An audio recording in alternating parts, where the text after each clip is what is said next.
Hello friends, welcome back to my channel. இன்றைக்கி நம்ம தக்காளி கடையல் எப்படி பண்ணுறது அப்படின்றத பார்க்க போகிறோம். ஸோ இது வந்து ரைஸ் கூட சாப்பிட்றதுக்கு ரொம்பவே சூப்பராக இருக்கும். கண்டிப்பாக ட்ரை பண்ணி பாருங்கள். இப்போ வாங்க வீடியோக்குள்ளே போகலாம். அடுப்பில் ஒரு குக்கர் வச்சுக்கோங்க. அதில் 2 டீஸ்பூன் அளவுக்கு எண்ணெய் சேர்த்துக்கோங்க. எண்ணெய் சூடானதும் 2 துண்டு பட்டை, அப்புறமா 3 கிராம்பு, 1 டீஸ்பூன் அளவுக்கு ஜீரகம் சேர்த்துக்கோங்க. அது எல்லாமே நல்லா பொரிஞ்சு வந்ததும் இதில் 2 பச்சை மிளகா சேர்த்துக்கோங்க.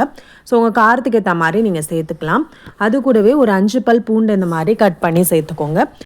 அது கூடவே ஒரு பெரிய வெங்காயமும் கட் பண்ணி சேர்த்துக்கலாம். சேர்த்துட்டு இதை வந்து நல்லா மிக்ஸ் பண்ணிக்கோங்க. தேவையான அளவு உப்பு சேர்த்துக்கோங்க. ஸோ உப்பு சேர்த்துட்டு அந்த வெங்காயம் நல்லா குக் ஆகுற வரைக்கும் இந்த மாதிரி வதக்கிக்கோங்க. கூடவே ஒரு கொத்து கருவேப்பிலையும் சேர்த்துக்கலாம்.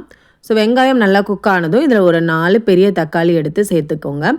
சேர்த்துட்டு அதையும் நல்லா பேஸ்ட் கன்சிஸ்டன்சி வர வரைக்கும் நல்லா இந்த மாதிரி வதக்கி விட்டுக்கோங்க.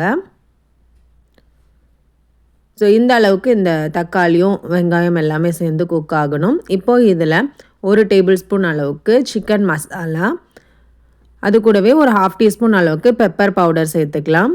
சேர்த்துட்டு அதோட பச்சை வாசனை லைட்டாக போகிற வரைக்கும் இந்த மாதிரி மிக்ஸ் பண்ணிக்கோங்க. இதில் இப்போ தேவையான அளவு தண்ணி சேர்த்துக்கலாம். ஸோ தண்ணி சேர்த்துட்டு லைட்டாக இது வந்து கொதிக்க ஸ்டார்ட் பண்ணும்போது இந்த குக்கரை நம்ம மூடி வச்சு ஒரு 2 விசில் வச்சு நம்ம வந்து எடுத்துடலாம். இப்போ 2 விசில் வச்சதுக்கப்புறமா நீங்கள் ஓப்பன் பண்ணி பார்த்தீங்கன்னா இந்த மாதிரி நல்லா குக் ஆகி எண்ணெயெல்லாம் நல்லா பிரிஞ்சு வந்திருக்கும்.